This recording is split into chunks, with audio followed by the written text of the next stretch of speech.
coming up on the Elon Phoenix Weekly. Young Elon standouts have run their way into the record book, and we take you onto the court to go inside Phoenix volleyball practice. Plus, we'll talk with Cecil Worsley. 30 years of giving to Elon Athletics, first as a golfer and now as a philanthropist. All that and more next on the Elon Phoenix Weekly.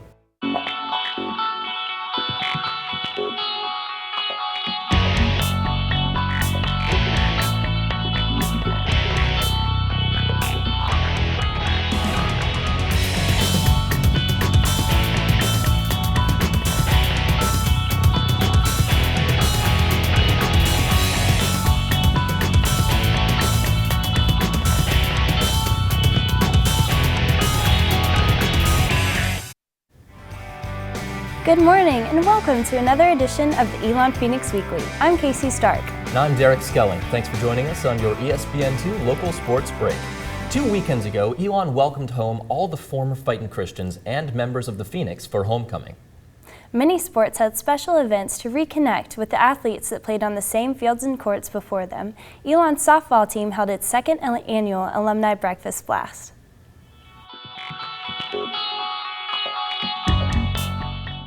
Homecoming brings alumni back to their alma mater. This homecoming, the Elon softball team hosted their second annual Alumni Breakfast Blast as a way to celebrate their alumni's returns. The morning featured a continental breakfast, home run derby, and a slow-pitch softball game. 14 alumni from the graduating classes of 1998 to 2012 came together to participate, while current players looked on in support of their softball family. The current players right now know how important today is for our alumni, so they look forward to it every year. They know we're going to be doing this now, and so they get excited, and they've been out here this morning setting up because we want to make it a good day for all the alumni. It's a big deal for the alumni to come back and participate. We like them to come back to our games, and this is an event that we can support them. It's great. It's great to see old faces, old friends, reconnect, and it's just always special to walk on Elon's campus. It's just a beautiful place and have a lot of great memories here. The softball team knows how important it is to recognize their past players and show appreciation for all they did to help grow the program. Also in 2005, Megan Borgers. Then we have Whitney Meeks, graduated in 2006. If it wasn't for them, we wouldn't be where we are right now and getting ready to move into this brand new softball complex. It just shows that they care where we've been and that, we were a stepping stone to the program that they are now. It's a family, and you get to come back and get to see everyone and, get to know girls from the past and just relate to them on a softball kind of level. We get to meet our Elon softball family, and we also, just get to talk about the game that we love. It's a good chance to meet the team, mingle, get to know them a little bit better, and we always try to come out and support them in their season in the spring also. And that support includes not only cheering from the stands, but also sharing some of what they learned during their time at Elon. The passing knowledge to the players that are here now is so important. Just the things that you've been through, the things that you've seen, and trying to get them to do better than you did, because that's the ultimate goal, is for them to do better than we did. The advice goes beyond just softball. So what is the most important thing that current players can learn from their predecessors? But it doesn't last forever. And that 4 years goes by faster than you can even imagine, and that you need to enjoy every minute of it. Tell them to have fun, enjoy every minute. It doesn't last forever, and just to do your best. But the event was not about the current players. This was about the alumni and them showing off what they used to do on a day-to-day basis. Most believe they haven't lost their touch. They have a lot of fun with it, but they're very competitive, and you'll see that they've never lost that part of themselves. I'm gonna rock it. Nothing. They're nothing. I just graduated. I'm still good. These ones are out of shape. The game ended with the gray team defeating the Cardinal team 11-7, but this day was not about winning and losing. It was about bringing a family back together.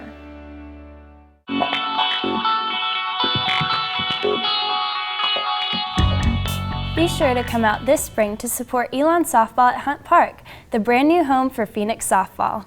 This year has been an historic one for Elon's cross-country programs. Both teams have hit their stride like never before. Women's freshman runner Elise Beirut and men's sophomore runner Luis Vargas set new school records. The men's and women's cross-country teams had a record-setting weekend 3 weeks ago. For the men, not only did sophomore Luis Vargas break the school record, but he broke his own record by a good 30 seconds. It's definitely a bit unreal. I still couldn't believe it once I crossed that finish line. It was like, coming into the race, obviously my coach wanted me to set a new record, or new personal record for sure. But 2 weeks before that, I ran like a minute slower. And then coming into this one, I broke it and I ran a minute faster. It was just unreal, and I loved it. Luis has incredible talent, but not only talent, but he works extremely hard on a daily basis to achieve the goals we have set for him for the season. So it was certainly nice for him to go out. Our goal was for him to PR and set a new school record this past weekend. We weren't maybe quite sure he'd break it by that much, so it was super exciting and definitely a great day for him and the men's program. On the women's side, freshman Elise Barut set the second fastest 6K time in school history at the very prestigious NCAA Pre-Nationals, despite being only a freshman and running a 6K for only the second time. It's very exciting. I know that I'm in the best place for myself as far as the team, and I have a really good coach, so it just feels really good to know that I'm already progressing in the program. It was exceptional to see Elise step up. She ran almost a minute faster than she did 2 weeks ago for the 6K. So that was a huge performance for her, and it was really nice to see her step up and stay composed in such a high-profile field. So we were really happy with her performance. For both Luis and Elise, their goals for the rest of the season are to just keep improving on what they have already built, both individually and with their team. This year I want to get from second all-conference to first all-conference, and I want to get our team to hopefully place like first in SoCon. I think that's any team's goal, and I want to be there for my team, be a good leader, and just do the best I can. I want to obviously run faster, but definitely getting that first place all team is my goal overall. As far as my goals go, I am just really excited to run a 5K at conference because it's been a couple races since I've gotten to do a 5K, so I'm excited to see where I am as far as where I can place and what my time will be. As a team, we're really just excited to see how we can all perform and work together, and we want to finish as high as possible. The women's team has had a very successful season so far, setting school records and coming into the year with a preseason ranking. And now they hope to continue that success as the season progresses toward the Southern Conference Championships. It's definitely been a great season so far. We've performed well both for 5Ks and 6Ks. We've had some really great team chemistry and a great job of the girls working together in races. Obviously now we head into conference and regionals, and a lot at stake. Obviously, it's a really exciting time. I think the girls are feeling really confident and really excited. Our conference championship will be quite a battle. There's a lot of teams that are performing really well right now, and we're just motivated to go out and do the very best that we can, and hopefully that'll come out with something that we're proud of and our fans are proud of.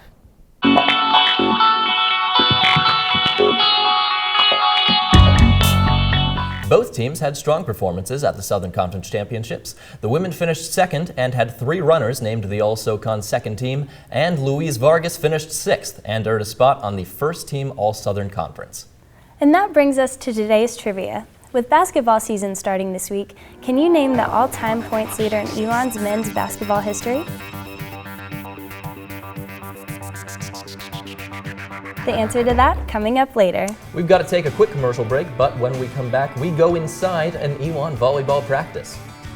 And later, we'll look at the Worsley match as it tries to help raise funds for Elon athletics. As we go to break, take a look at some of this week's games and events.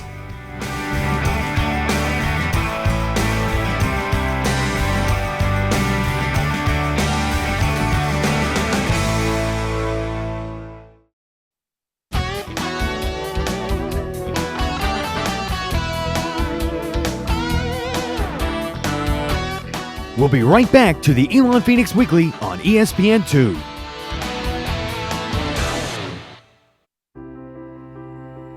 An Elon education is about preparing students for a life of global citizenship. Of course, this is a place where you're going to come and earn a degree, but it's also a place that's going to get you to think very deeply about how you're going to use that degree to make the world a better place.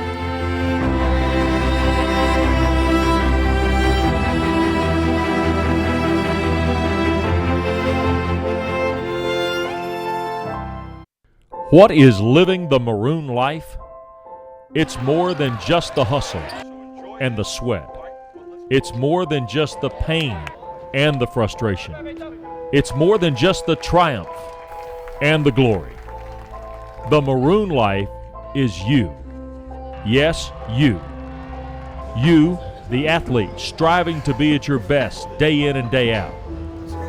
You, the alumni who have been in the stands supporting Elon for years. You, the fans who stream into games hours before kickoff.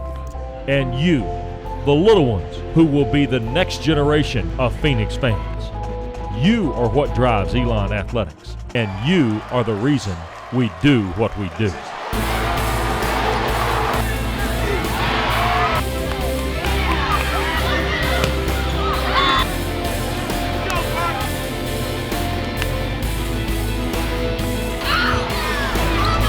There is so much history and tradition behind our maroon.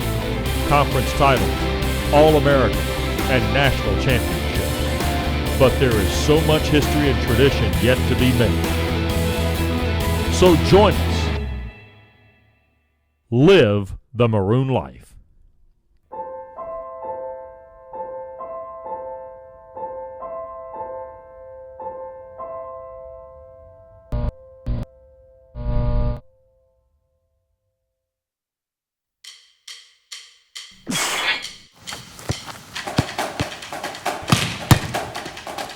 There are currently over 350 Elon student athletes competing in 16 NCAA Division I sports.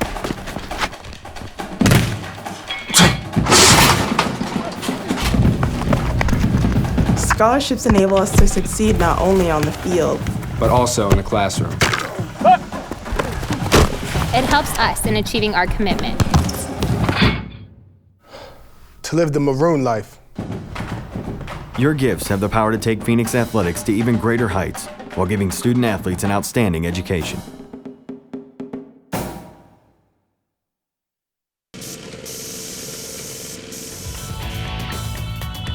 And now back to the Elon Phoenix Weekly on ESPN2.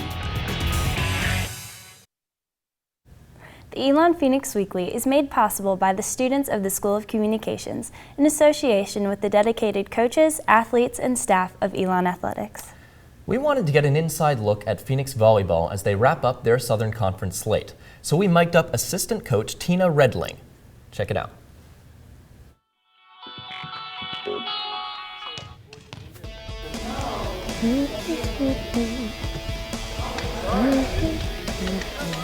You're going to be in base position to start out first. So Carly, you'll be here. Yeah, base position first. The big focus on this is going to be especially balls right here. So right now we're going to have you be the setter, and you're going to come off and play balls that are here. And then also a focus of balls that are up a little shallower and balls in between you guys. What we're going to do is the person who's swinging, when you pull your arm back to hit the ball, you're going to say stop really loud, and whoever's back here in coverage, you must be stopped.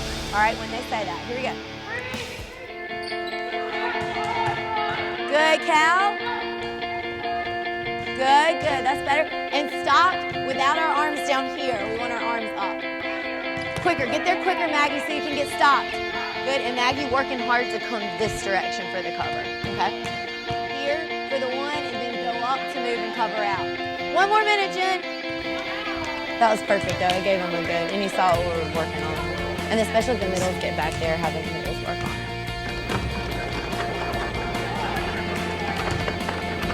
One thing that we want to focus on right now is our right back, is the tips that come over the block. So we're still going to be doing some digging, but also tips that come over the block, too. That's a tough one. A pelvic thrust for the defensive move. Here we go. Good job. All right, we'll tell Jen to add those into our emergency maneuvers next time. Good early call. Nice shot. Good, good, good. Good, Deech. Cover, cover. Good job, better Chanel, a little bit deeper coverage. Sideways, sideways. Yeah, stay sideways and just switch sides by me. Yes, look out, nice ball. Good job. Way to get up there, DS, this way to block that ball. There we go. Yeah. You can serve from both sides of the court. Maggie is going against Chris, Deech against Rose.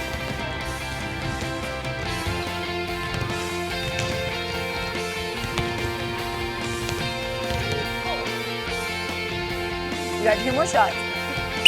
Shag up. Shag up. We have any balls to shag up and bring it in, guys. Calling tip, tip, and 9, 9, 9 very quickly, so that way we know you're coming in to get it, and then trusting one another. It's very, very important.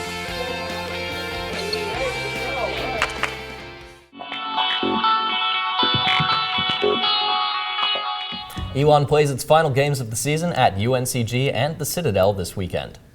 This season, the women's golf program has had tremendous success. With a good mixture of senior leadership and underclassmen talent, they have found themselves near the top of every tournament they have played in. One reason for that success is freshman Suna Vidistotir.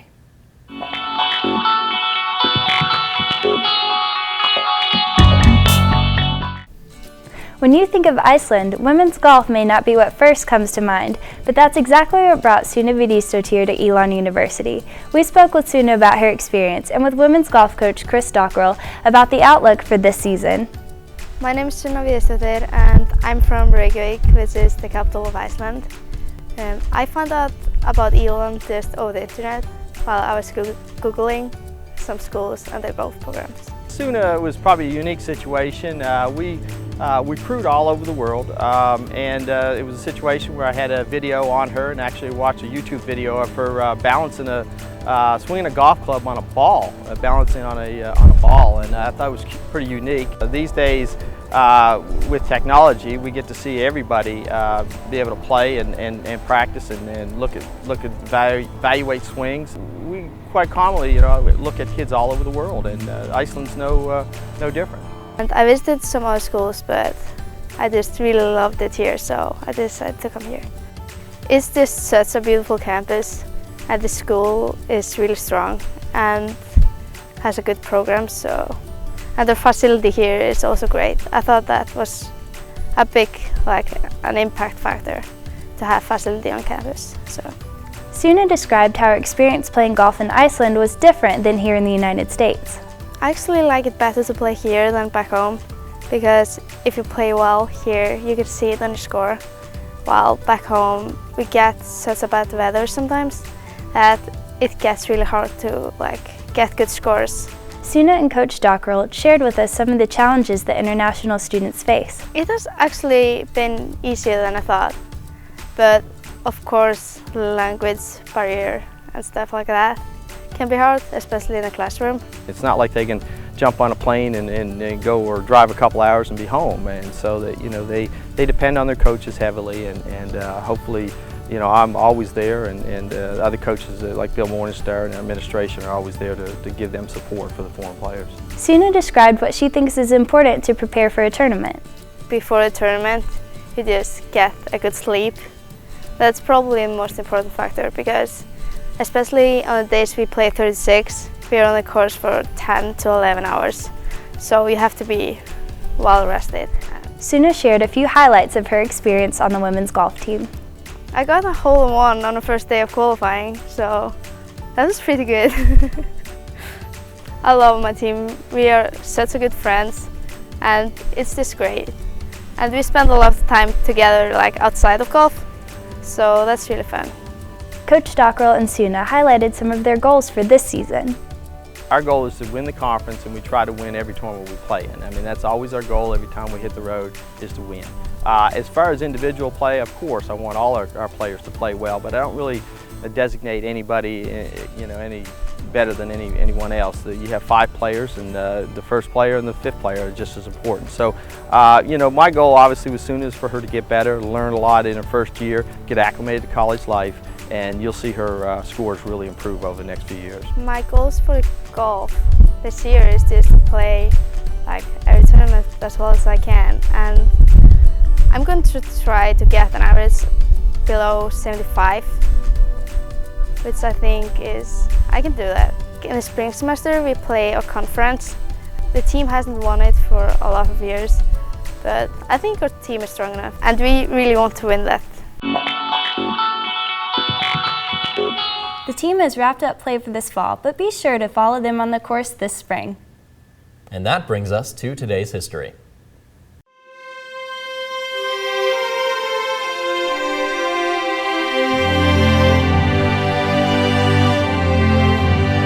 On this day in Elon sports history, we go back to 1941, where Elon became the undisputed champions of the North State Conference with a perfect mark of 6-0.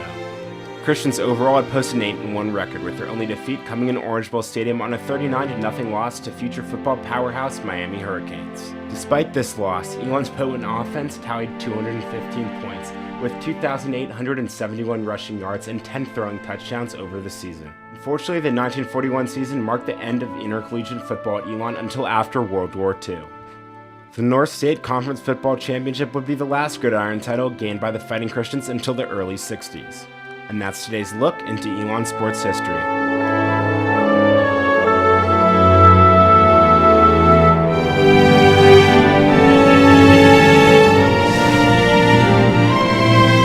We've got to take another break, but coming up, Caesar Worsley explains his motivation for taking part in the Worsley match.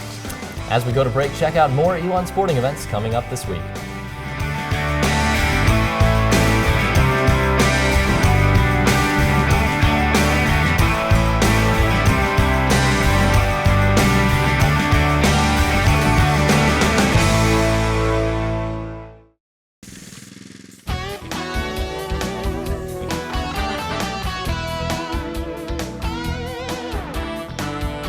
You're watching the Elon Phoenix Weekly on ESPN2.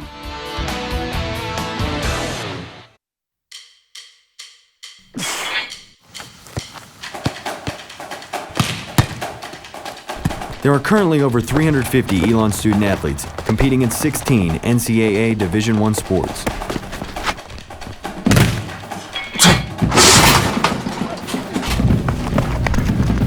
Scholarships enable us to succeed not only on the field, but also in the classroom. It helps us in achieving our commitment. To live the maroon life. Your gifts have the power to take Phoenix athletics to even greater heights while giving student athletes an outstanding education.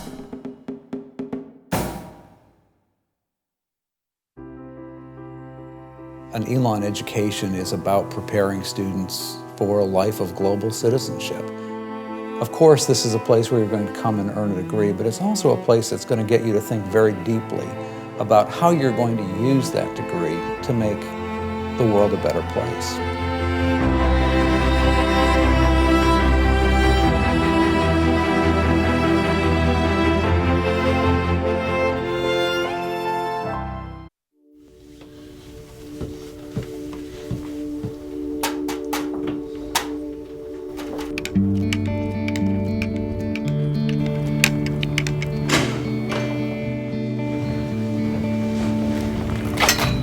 Through their daily pursuit of excellence, Elon student athletes have gained recognition for their achievements both on and off the field.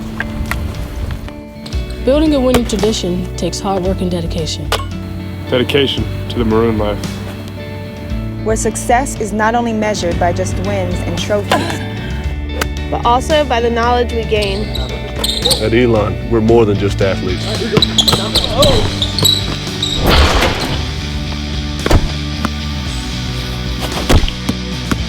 We're student athletes. Providing support enables success, helps sustain the winning tradition of Elon athletics, while securing the future of our student athletes for years to come.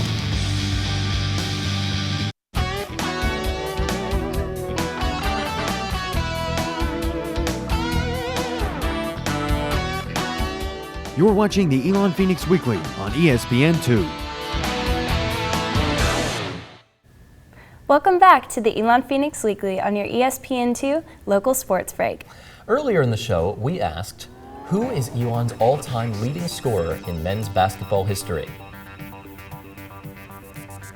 The answer, Jesse Branson, who scored 2,241 points while with Elon. Branson went on to play for the Philadelphia 76ers. Last year, Cecil Worsley and his wife Joanna teamed up with the Phoenix Club to help increase student-athlete giving. For every gift over $50 made by a former Elon athlete, the Worsleys would match it 2-to-1. Last year, they raised over $105,000 for athletics, and it was back this October.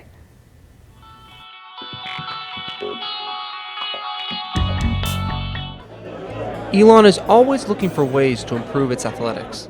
The school already receives many donations from alumni, but is trying to increase its annual giving from former student athletes.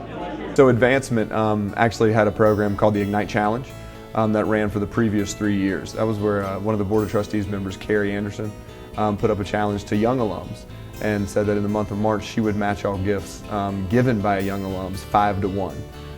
We couldn't actually handle 5-to-1, but we wanted to do a program similar aimed at increasing the giving rates for former student athletes to our athletic department, specifically to the Phoenix Club and the sports that they played. So we approached alum and former golfer Cecil Worsley. We were trying to find ways to build up the student athletes and funding and things like that. So John and I batted around a couple ideas, and basically he came back with, hey, let's do a Worsley match where you match whatever comes in each fall for I think 3 years we're doing it. And I said, sure, that sounds great, let's go for it. The first year of the Worsley match proved to be successful, as former student athlete giving had increased by 6% and the school received plenty of donations. And we had a lot of success last year with it. Cecil made a gift of a pledge of $50,000 and matched all gifts last October 2-to-1, and we were able to raise just over $105,000 in the month of October towards student athlete scholarships in the 16 different varsity sports at the time. Regardless of the success of the first year of the Worsley match, this year they hope to continue to see an even greater increase in donations from former student athletes. I would hope that we could definitely grow it by 10 or 15%. I would definitely, and I think like John Keegan says, he says a lot of times it comes right in at the last minute. So it'll be interesting to see through the end of this month, and we'll see. And I'm excited about carrying on with this. The donations from former student athletes, and particularly Cecil Worsley, have not gone unnoticed or unappreciated. It was a way for him to use his philanthropy to get former student athletes across the spectrum of all the sports back involved into what we're trying to do in athletics, and it's really helped. And he's been, nothing but great to work with. They've been so supportive over the years. We couldn't be more appreciative. It's just incredible what's going on here, from just the quality of education and the infrastructure that's happened is just incredible. And I think the older you get, the more sentimental your school comes to you. And so Elon means a whole lot to me and my wife. My wife went here as well, so and our son is here as well. So Elon is very dear to my heart, and I just love this place.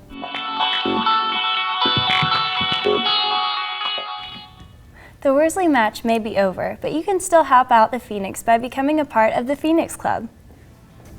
Well, that's our show for today. If you missed anything or you want to watch it again, be sure to check us out on YouTube at youtube.com/Elon Phoenix Weekly. Also, be sure to visit elonphoenix.com, your #1 source for all the maroon and gold buzz. On behalf of our producers and crew here at the show, we hope you continue to have a spectacular weekend. For the Elon Phoenix Weekly, I'm Casey Stark. And I'm Derek Skelly. Thanks for watching.